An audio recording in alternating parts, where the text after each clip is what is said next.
सारे लोगों को संदेश दे दिया कि मैं मिल जाए पाइप या अपना तब मेरी पीर बुझानी। ये सूरज सैल गैल आसमानी। वही कबीर साहब आपके बगल के जिले बनारस में कपड़ा बुनने का काम करते थे, लेकिन एक दिन उन्होंने देखा एक पति पत्नी कुछ पढ़ रहे थे, उठ रहे थे, बैठ रहे थे, कान में उंगली डाल रहे थे। तो उन्होंने पूछा ये क्या कर रहे हो? तो कहा खुदा की इबादत कर रहा हूं। कहा इससे क्या होगा? कहा इससे अल्लाह ताला के दर्शन होंगे। तो कबीर साहब ने पूछा क्या भगवान हमें भी मिलेगा? कहले बिल्कुल मिलेगा, लेकिन इसके लिए कोई शागिर्द करना पड़ेगा, कोई गुरु करना पड़ेगा। कबीर साहब ने रामानंद को गुरु बनाया और बैठ करके इस आत्मा से इस परमात्मा का भजन किया। तब हम सब लोगों के लिए लिखा, हम सब लोगों के लिए कहा कि या घर भीतर मंदिर मस्जिद याही में गुरु हमारा, और या घर भीतर सात समुंदर कोई मीठा कोई खारा, और या घर भीतर राम में देखा जब तीसर नैन उघारा। हम सब के अंदर तीसरी आंख है, लेकिन वहां तक जाने का कौन रास्ता बताएगा? हमको किसी स्कूल में तो ये पढ़ाया गया नहीं, हमारे माँ बाप ने तो ये बात बताई नहीं, दादा दादी चले गए तो उन्होंने बताया नहीं। जब दादा दादी चले गए, माँ बाप चले गए, भाई बहन चले गए, अड़ोसी पड़ोसी चले गए, हम आप भी जाएंगे।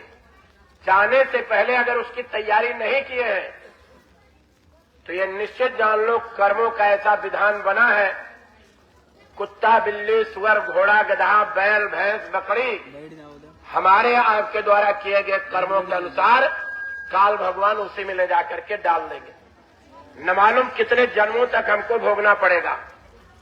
जो आए हुए हैं मथुरा से चल करके महापुरुष, यही परिचय कराने और बताने आए हैं कि ये मानव जीवन पाए, इस बार मौका पाए हो, इसका फायदा उठा लो, और अगर इस बार बाजी चूक गए तो जल्दी मानव शरीर मिलने वाला नहीं है। चाहे दुनिया की कथा कहानी में आप लोग खोए रहो और चाहे अपनी कथा कहानी को समझ लो, भगवान हमारे अंदर बैठा है।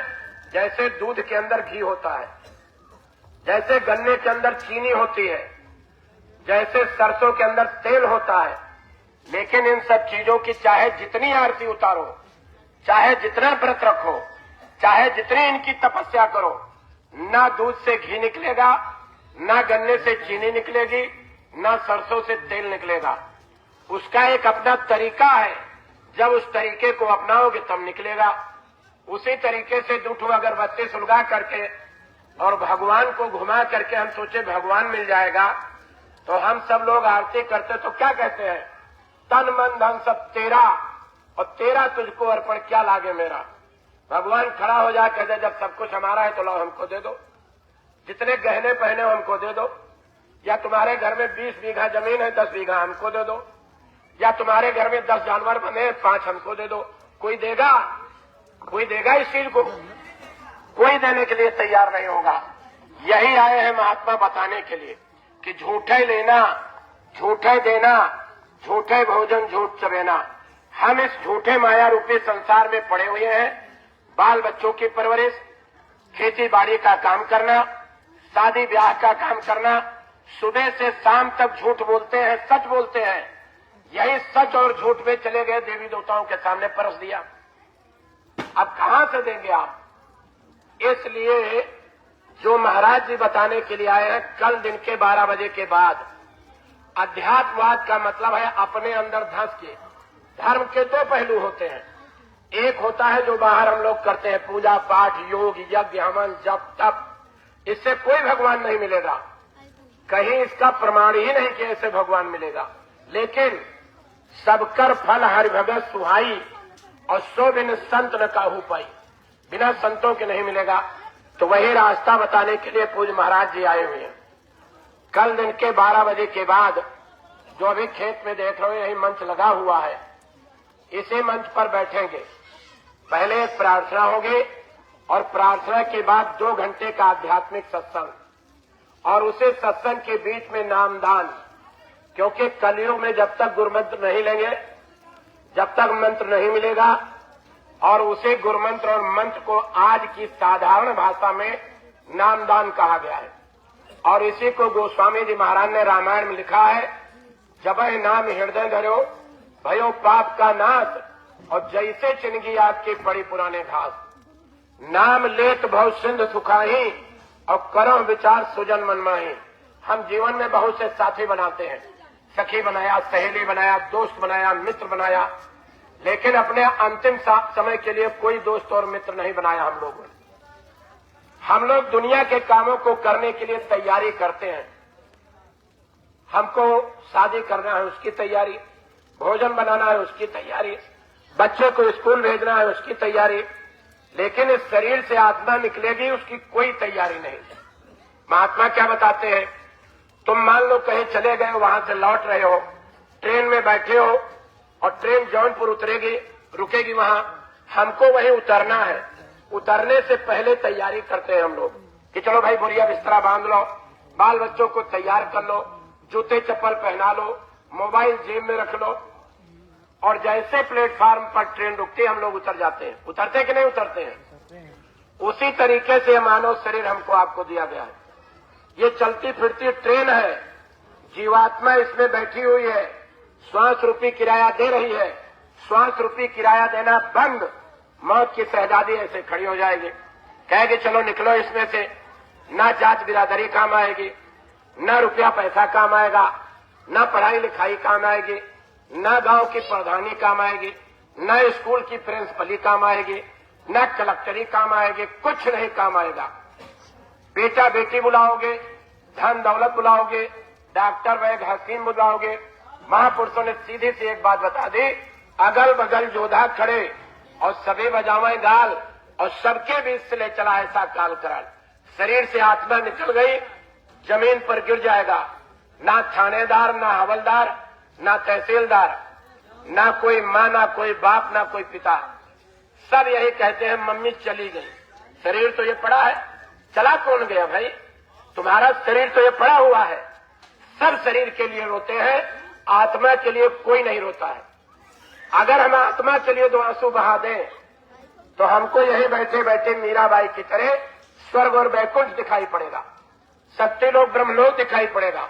और कहाँ गुरु जी वह घर चलो जहाँ काल ना जाए, उसी का रास्ता, उसी का तरीका बताने के लिए पूज्य महाराज जी आए। साधु महात्मा बनना नहीं, सन्यासी बनना नहीं, कोई काले नीले कपड़े पहनने नहीं है, कोई आपको ठंडे गर्म पानी में गोता लगाना नहीं है। करना सिर्फ इतना है कि आप दुनिया के लिए 22 घंटे का समय दे दीजिए।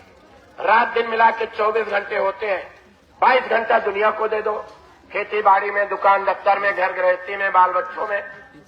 लेकिन 2 घंटे का समय अपने लिए निकाल लो, चलो भाई अपने लिए कुछ काम कर लिया जाए।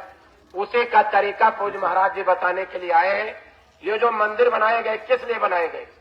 मंदिर का सीधा सा मतलब था, जब मंदिर में जाएंगे हम तो मन को अंदर की तरफ पलट करके और उस देवी देवता भगवान की हम आरती और पूजा करेंगे। ये तीर्थ स्थान किस लिए बनाए गए? संत महात्माओं ने यहाँ तपस्या किया था। हम जाएंगे, उसमें स्नान करेंगे, महात्माओं की तपी भूमि पर संकल्प लेंगे, आज से झूठ नहीं बोलेंगे, आज से बेईमानी नहीं करेंगे, आज से चोरी नहीं करेंगे, आज से पति पत्नी झगड़ा नहीं करेंगे, आज से हम कोई घर में बच्चों को मारेंगे पीटेंगे नहीं, आज से हम शराब नहीं पिएंगे, आज से हम मांस नहीं खाएंगे। ये संकल्प लेने के स्थान बनाए गए थे। और फिर महात्माओं ने कहा, सत्संग रूपी गंगा संत महात्माओं की जुबान पर होती है, उनके सत्संग रूपी गंगा में अपनी आत्मा को स्नान कराओ। जब आप अपनी आत्मा को उसमें स्नान कराओगे तो शरीर शुद्धि वहां से होगा और आत्मा की शुद्धि वहां से होगी।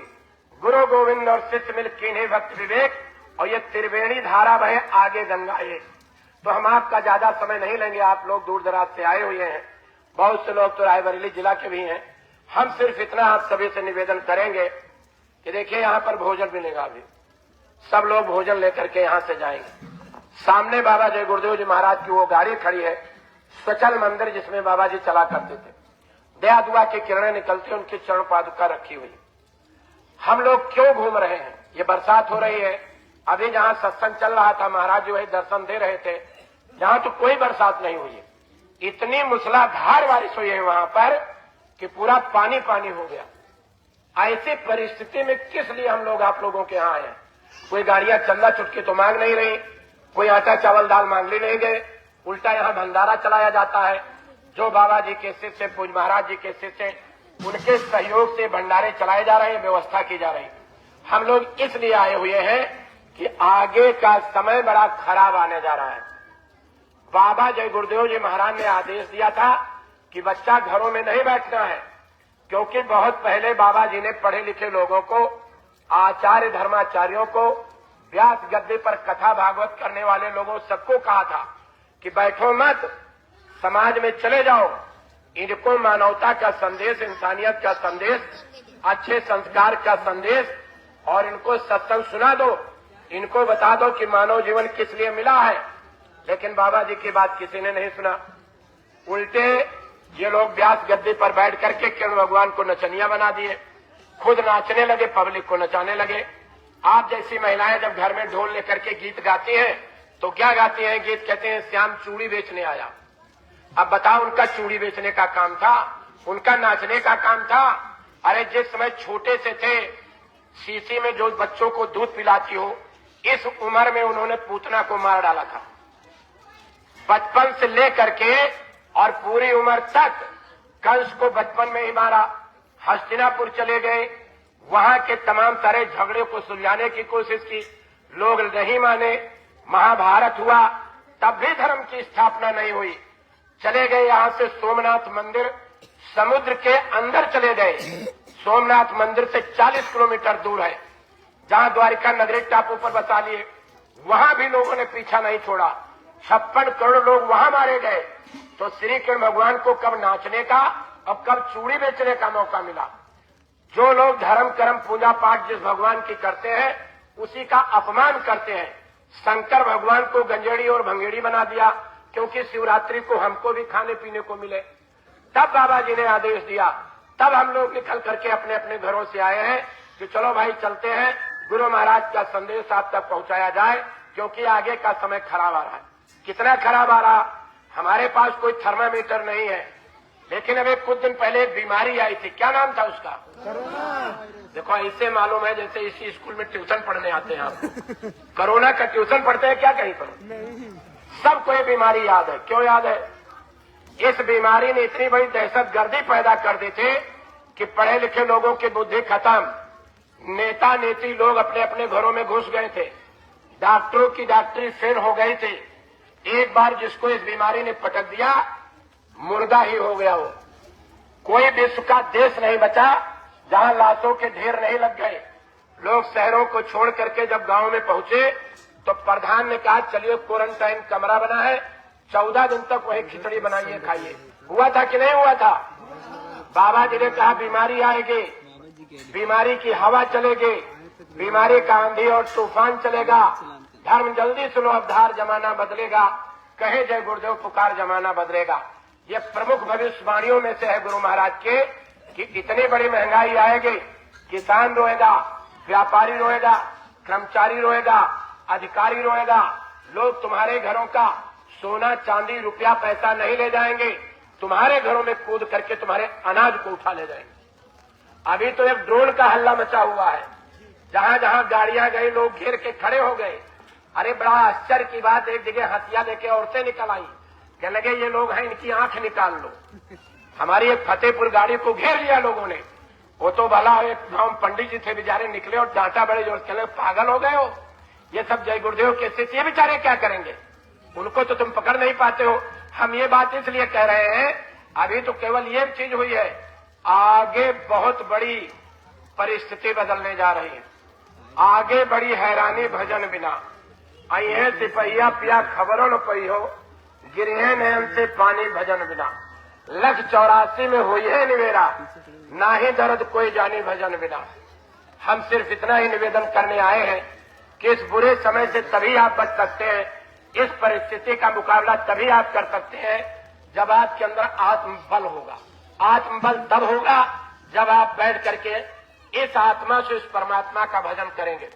जहां पर माताएं बहनें टिकुली और बिंदिया लगाती हैं, पुरुष लोग तिलक लगाते हैं, यहीं पर जीवात्मा बैठी है।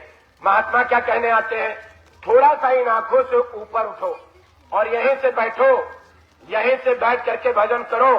आंखिन मध्य पाखी चमके, पाखिन मध्य तारा, औवा पीछे दूरबीन लगाकर उतरो भवजल पारा। आजा बनार दो वेश के द्वार पर लखे दुर्वेश कोई फकीर प्यारा, वो ताकत तुम लोगों के अंदर है। लेकिन ये ताकत कब आपकी निकलेगी बाहर? जैसे इन बच्चों को नहीं पता है, न माँ बाप को पता होता है कि कौन बच्चा पढ़ करके डॉक्टर, मास्टर, इंजीनियर बनेगा। लेकिन यही बच्चे जब पढ़ने जाते हैं तो हम लोग जबरदस्ती पहले भेजते हैं, बिस्कुट पकड़ाते हैं, टॉफी पकड़ाते हैं, पैसा देते हैं। लेकिन इन बच्चों की समझ में जब आ जाता है कि शिक्षा का मतलब है हम डॉक्टर, मास्टर, इंजीनियर बनेंगे, बढ़िया पैसा कमाएंगे, तो वही माँ बाप घर में लाइट बंद करके सो जाते हैं। लेकिन वही बच्चे लाइट जला करके 3-3, 4-4 बजे रात तक पढ़ते हैं। उसी तरीके से हमको अपनी ताकत का ज्ञान नहीं है, और जिस दिन तुमको अपनी ताकत का ज्ञान होगा तो यही बैठ करके इस आत्मा से उस परमात्मा को जोड़ दोगे। मीराबाई की तरह, सहजोबाई की तरह, दयाबाई की तरह, बाबा जय गुरुदेव जी महाराज की तरह। तो हम यही प्रार्थना, यही निवेदन आप लोगों से कर रहे हैं कि वक्त का सूरदास जी महाराज दोनों आंख के अंधे थे। उन्होंने लिखा इतना खराब समय आएगा कि 40-40 किलोमीटर तक कोई रोशनी नहीं दिखाई पड़ेगी। उड़ विमान जावे अंबर में, ग्रह ग्रह युद्ध करें, मारुत विश्व के सब जग में जनता अधिक मरे। और कहा 12 कोस सिखाओ ताकि कंठ को तेज मरे। 12 कोस, एक कोस में 3 किलोमीटर से ज्यादा होता है, यानी 40-40 किलोमीटर। और वही बाबा जय गुरुदेव जी महाराज 60 साल तक ढिंडोरा पीटते रहे कि बच्चा मानव शरीर पाए हो। अगर बच्चा पैदा करना, महलों में रहना, कोठियों में रहना और पेट भरना, तो इतना काम जानवर भी कर लेता है। तुम इंसान हो, अच्छे बुरे का ज्ञान और बोध है, तुम्हारे अंदर 16 सूर्यों का प्रकाश लिए आत्मा यहीं पर बैठी है। थोड़ी मेहनत कर लो, उसी का रास्ता बताने के लिए पूज्य महाराज जी आए। तो हम इन्हीं शब्दों के साथ, देखिए, हम लोगों ने आज तक कुछ नहीं मांगा, लेकिन आज हम आपसे ये निवेदन और प्रार्थना करने के लिए खड़े हुए हैं कि थोड़ा सा आप लोग सहयोग करिए। सहयोग क्या करिए? थोड़ा धर्म कर्म कमा लो, पुण्य कमा लो, परमार्थ कमा लो। सब लोग अपने अपने मोबाइल का इस्तेमाल करो, अपने नातेदार, रिश्तेदार, सगे संबंधियों को सूचना दो। आप अपने अड़ोसी पड़ोसी को सूचना दो कि चलो भाई, चलो बहन जी, चलते हैं, सत्संग सुन करके आते हैं। ये आप पुण्य कमा लेंगे, परमार्थ कमा लेंगे। आप जपे और उनको जपावे, वहां पर नानक का बल बन जावे। तो हम आप लोगों से यही प्रार्थना करने के लिए आपको बैठाए हैं। 2-3 चीजों का कल आप लोग ध्यान रखेंगे। जैसे यहां बैठने में ही इतनी बड़ी पंचायत खड़ी कर दी आप लोगों ने कि आधी बात तो हमारी ऐसे निकल गई। थोड़ा शांति बना करके रखना। ये नहीं दुठोरी बुढ़िया बैठ जाए तो अपनी बहुए का अखाड़ा खोदना शुरू कर दें, अपनी बहू की ही निंदा करनी शुरू कर दें। हाथ जोड़ के विनती है, जब 2 घंटे का यह सत्संग है तो बैठ करके उन सत्संग वचनों को सुनना। अब ये नहीं 2 बहुएं आई हैं तो अपनी अपनी सास की ही चारपाई निकालना शुरू कर दें घर के बाहर। वो ये हाथ जोड़ करके निवेदन है, थोड़ा शांति बना करके रखेंगे, एक एक बात समझ में आएगी। दूसरी बात, देखिए, सामूहिक प्रचार हुआ है चारों तरफ, सबको बुलाया गया है। अच्छे लोग भी आएंगे, बुरे लोग भी आएंगे। हम सभी माताओं बहनों से निवेदन करेंगे, कोई सोना और कोई चांदी ऐसा पहन करके ना आए कि जिनकी निगाहें आपके गले पर चली जाएं, आपका नुकसान हो जाए, फिर बाद में हमको गाली दो कि यही तो बुला के लाए थे हमको। अब ये मत सोच लेना कि हम सत्संग में ही नहीं आएंगे। ये आपकी बहुत बड़ी भूल होगी जीवन की। सैकड़ों किलोमीटर की दूरी से चल करके पूज्य महाराज जी आए हैं, आपके घर में बहती हुई गंगा आई है। यह आपका दायित्व, आपकी जिम्मेदारी बनती है, आपकी नैतिकता बनती है कि चलो बहती हुई गंगा में डुबकी लगा लें। तो आपके पास कोई नकली रखा होगा तो पहन लेना, और कोई जरूरी थोड़ी पहन करके आओ। रजवाड़े में रहने वाली मीराबाई, जब उनको रविदास जी ने नामदान दिया और बैठ करके आत्मा से परमात्मा का भजन किया, जो मीराबाई सोना चांदी हीरे जवाहरात से लदी रहती थी, उठा करके सब किनारे फेंक दिया और कहा, मैं मिली जाए पाए पिया अपना, संत रविदास मिले मोहे सतगुरु दीनी सूरत सैदानी, और मैं मिली जाए पाए पिया अपना तब मेरी पीर हो जाने। तो आप कल के लिए हाथ जोड़ करके निवेदन है कि आप लोग कोई उसको पहन करके नहीं आएंगे। तीसरी बात आपसे प्रार्थना और निवेदन यह है कि आप चाहे भोजन ले लें या जैसे भी है, दर्शन कर लेंगे महाराज जी की। स्वामी जी महाराज की गाड़ी खड़ी, दया दुआ की किरणें निकलती हैं। आप अपनी बात को वहां कह देना, वहां प्रसाद मिलेगा। यहां आप सब लोग भोजन प्रसाद लेकर के तब अपने अपने घरों को जाएंगे। जय गुरुदेव नाम देखिए, समय समय पर संत आते हैं, पूरे पावर और ताकत जब लेकर के आते हैं तो नाम को जगा करके उससे जीवात्माओं का कल्याण करते हैं। ये जय गुरुदेव नाम जगाने वाले बाबा जी का जन्म स्थान ग्राम खिचौरा, भरथना तहसील, जिला इटावा, आपके इसी उत्तर प्रदेश में। बाबा जय गुरुदेव जी महाराज 60 साल का जो आध्यात्मिक जीवन हम लोगों के लिए दिया, उसमें बहुत सारा समय कृष्ण भगवान की जन्मभूमि मथुरा 50 साल रह करके और विश्व के 25 देश के अंदर नामदान दिया, और भारत के कोने कोने में कोई गांव गली मोहल्ला पुरवा नहीं छूटने पाया जहां जय गुरुदेव नाम का अलख नहीं जगा दिया। तो हम अपनी बात खत्म करते हुए पहले जय गुरुदेव नाम को हम बोलेंगे। हम बोल के जब चुप हो जाएंगे तो आप लोग जोर के साथ बोलिएगा, कोई कंजूसी मत करना भाई। जौनपुर वालों की ताकत नहीं देखनी है, ठीक है ना? सब लोग जोर से बोलेंगे। पहले मैं बोल के चुप हो जाऊंगा, तब आप लोग बोलेंगे जय गुरुदेव। बस इतने ही जोर।